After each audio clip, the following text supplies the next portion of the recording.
അപ്പോൾ എല്ലാ പ്രിയപ്പെട്ടവർക്കും ഫ്ലേവേഴ്സ് ആൻഡ് സ്റ്റോറീസിലേക്ക് ഒരിക്കൽ കൂടി സ്വാഗതം. അപ്പോൾ ഇന്ന് നമ്മൾ എന്തോ സ്പെഷ്യൽ ഉണ്ടാക്കാൻ പോകുന്നു?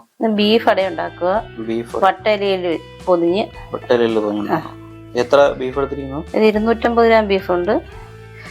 ബാക്കി ഇൻഗ്രീഡിയൻസുകൾ: 3 സവാള, 2 പച്ചമുളക്, 7 അല്ലി വെളുത്തുള്ളി, 1 പീസ് ഇഞ്ചി. പൊടികൾ വളരെ കുറച്ച് മതി. 1/2 ടീസ്പൂൺ മഞ്ഞൾപ്പൊടി, മുളക് പൊടി, മല്ലിപ്പൊടി, ഗരം മസാല എല്ലാം 1/2 ടീസ്പൂൺ വീതമേ ഉള്ളൂ. പിന്നെ 1 ബൗൾ തേങ്ങ. ഇത് 1 ബൗൾ തേങ്ങയും ഈ മാവിലോട്ട് ചേർത്ത് കുഴയ്ക്കണം. അട ഉണ്ടാക്കാനുള്ള മാവാണിത്. ഉപ്പ്, ഓയിൽ. ആദ്യം നമ്മൾ ചെയ്യേണ്ടത് ബീഫ് ഉപ്പും മഞ്ഞൾപ്പൊടിയും ചേർത്ത് വേവിക്കാൻ വെക്കണം. ഓക്കെ.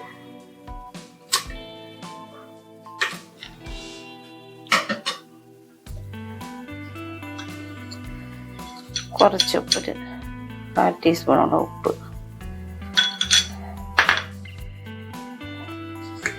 മഞ്ഞൾപ്പൊടി കുറച്ച് 1/4 ടീസ്പൂണോളം, കുരുമുളക് പൊടി 1/4 ടീസ്പൂണോളം. ഇത് കൈകൊണ്ട് നല്ലോണം യോജിപ്പിച്ചിട്ട്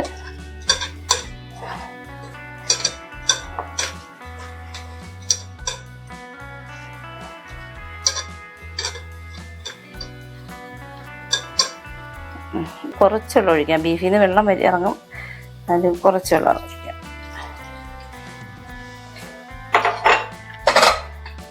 ഇതടച്ച് അടച്ച് വേവിച്ച് എടുക്കണം. ഈ മാവ് നമുക്ക് കുഴച്ചെടുക്കാം. മാവിലേക്ക് കുറച്ച് ഉപ്പ്, 1 ബൗൾ തേങ്ങ,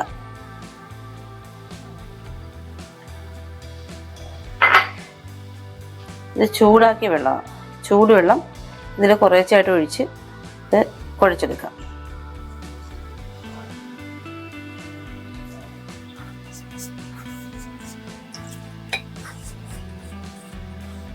മാവ് ഈ പരുവത്തിൽ കുഴച്ചെടുക്കണം. ആദ്യം വെള്ളം എല്ലാം ഒരുപാട് എടുത്ത് ചേർക്കരുത്. കുറേശ്ശെ ഒഴിച്ചിട്ട് ഈ ഒരു പരുവത്തിൽ ആക്കണം. നമ്മളിങ്ങനെ മാവ് ഇങ്ങനെ എടുത്ത് ഉരുട്ടി കഴിഞ്ഞാൽ അതെ ഇങ്ങനെ ഇരിക്കണം. ഈ ഒരു പരുവത്തിൽ വേണം കുഴച്ചെടുക്കാനായിട്ട്. ഈ മാവ് ഇരിക്കട്ടെ. നമുക്ക് ഇഞ്ചി വെളുത്തുള്ളിയൊക്കെ ഒന്ന് ചതച്ചെടുത്ത് സവാളയൊക്കെ ഒന്ന് അരിഞ്ഞെടുക്കാം.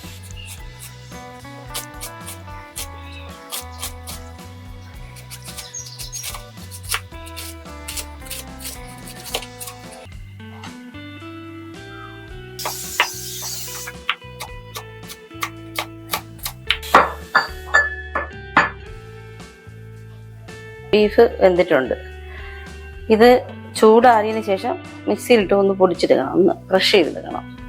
ബീഫ് എടുക്കുമ്പോൾ എല്ല് കാണരുത്. എല്ലില്ലാത്ത ബീഫാണ് എടുക്കാതെ.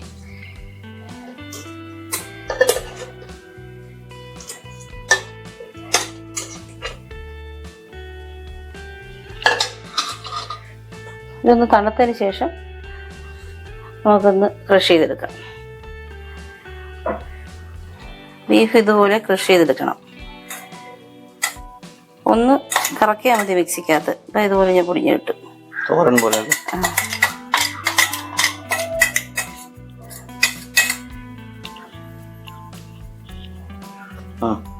പാൻ ചൂടായിട്ടുണ്ട്. ഇതിലേക്ക് കുറച്ച് എണ്ണ ഒഴിച്ചു കൊടുക്കും. ഇതിലേക്ക് ഇഞ്ചി വെളുത്തുള്ളി പേസ്റ്റ്, പച്ചമുളക് ചേർത്ത് കൊടുക്കാം.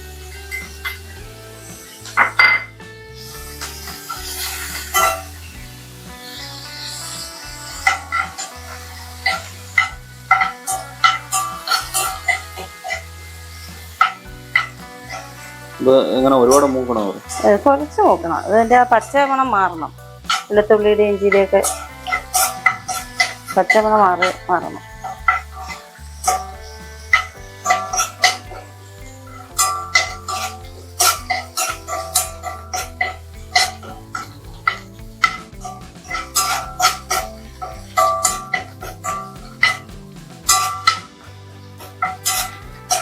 അത് മൂത്തൊരു മണം വരുമല്ലേ, ഇഞ്ചി വെളുത്തുള്ളി മൂക്കുന്നൊരു മണം വരുന്നില്ലേ?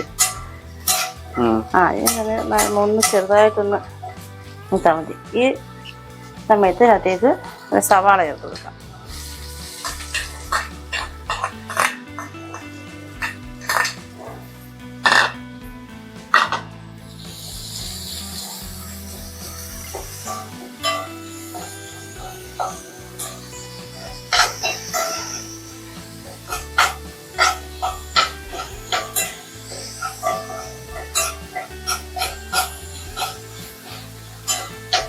സവാള നല്ലോണം ഒന്ന് മൂത്ത് വരണം. ഒന്ന് ചെറിയൊരു ബ്രൗൺ നിറം. വാടി വന്നാൽ പോരാ, ബ്രൗൺ നിറമാണത്. ഒത്തിരി അങ്ങ് മൂത്ത് കരിഞ്ഞു പോകണ്ട. സവാള വഴന്ന് ഏകദേശം ഒരു ചെറിയ ബ്രൗൺ നിറമായിട്ടുണ്ട്. ഇനി ഇതിലേക്ക് പൊടികളിട്ട് കൊടുക്കാം. ഒന്ന് തീ കുറച്ച് വെച്ചിട്ട് പൊടികളിടാം. മഞ്ഞൾപ്പൊടി, മുളക് പൊടി, മല്ലിപ്പൊടി, ഗരം മസാല എല്ലാം 1/2 ടീസ്പൂൺ വരെ എടുത്തിട്ടുണ്ട്. ചെറിയ അളവിൽ എടുത്തിട്ടുണ്ട് പൊടികൾ. പൊടികളുടെ പച്ചമണം മാറുന്നവരൊന്ന് ഇളക്കി കൊടുക്കുക.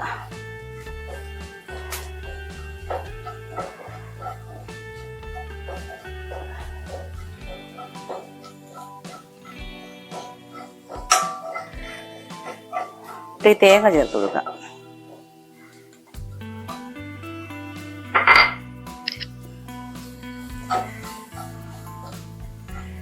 ഒന്ന് ഇളക്കി മിക്സ് ചെയ്തെടുത്തിട്ട് എല്ലാം ഒന്ന് യോജിച്ച് വരട്ടെ.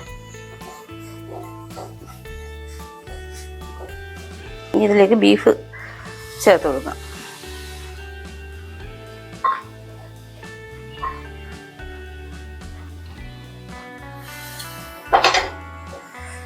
നന്നായിട്ടൊന്ന് ഇളക്കി കൊടുക്കുക. ഇനി ഇതൊന്നും ഒരുപാട് സമയം വെച്ച് തീയിൽ വെച്ച് ഇളക്കേണ്ട ആവശ്യമില്ല. എല്ലാം വെന്ത് റെഡി ആയതന്നെ. ഉപ്പ് ഞാൻ ഈ ബീഫിൽ ഉപ്പിട്ടപ്പോൾ ശകലം ഉപ്പായതുകൊണ്ടാണ് സവാളയിൽ പിന്നെ ഉപ്പ് ചേർക്കാനത്. ബീഫും കൂടി ഇട്ട് ഇളക്കി നോക്കിയിട്ട് ഇടാന്ന് വിചാരിച്ച്. നമ്മൾ ബീഫ് കുറച്ചിട്ട് കഴിഞ്ഞാൽ സവാളയിലും കൂടി കുറച്ച് ഉപ്പ് ചേർക്കണം. ബീഫിൽ ഇച്ചിരി ഉപ്പുള്ളത് കൊണ്ടാണ് സവാളയിൽ ചേർക്കാനേ. ഇനി ഇത് നമ്മൾ മാവ് പരത്തി അതിനകത്തോട്ട് ഫില്ല് ചെയ്ത് ആവിയിൽ വേവിച്ചെടുക്കും.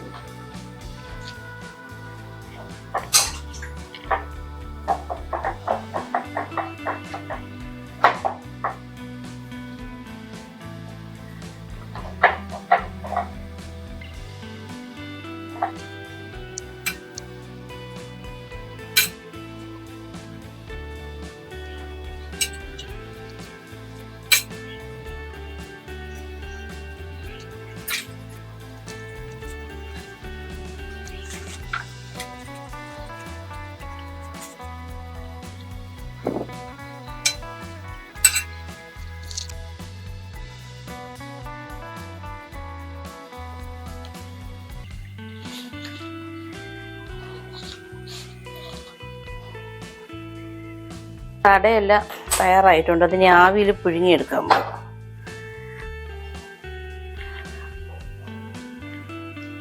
അതെല്ലാം ഇതിനകത്തോട്ട് ഇറക്കി വെച്ചെടുക്കും.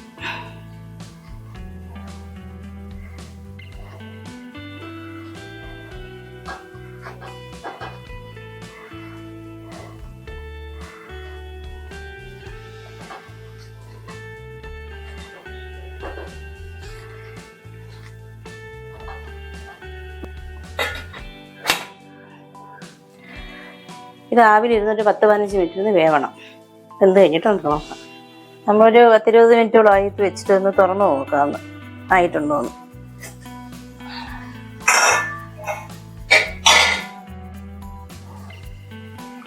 റെഡി ആയിട്ടുണ്ട്. നല്ല ഇലയുടെ വട്ടലയുടെ പ്രത്യേക മണം വരും. തീ ഓഫ് ചെയ്തിട്ട് നമുക്കൊരു അടുത്തൊരു പാത്രത്തിലോട്ട് മാറ്റാം.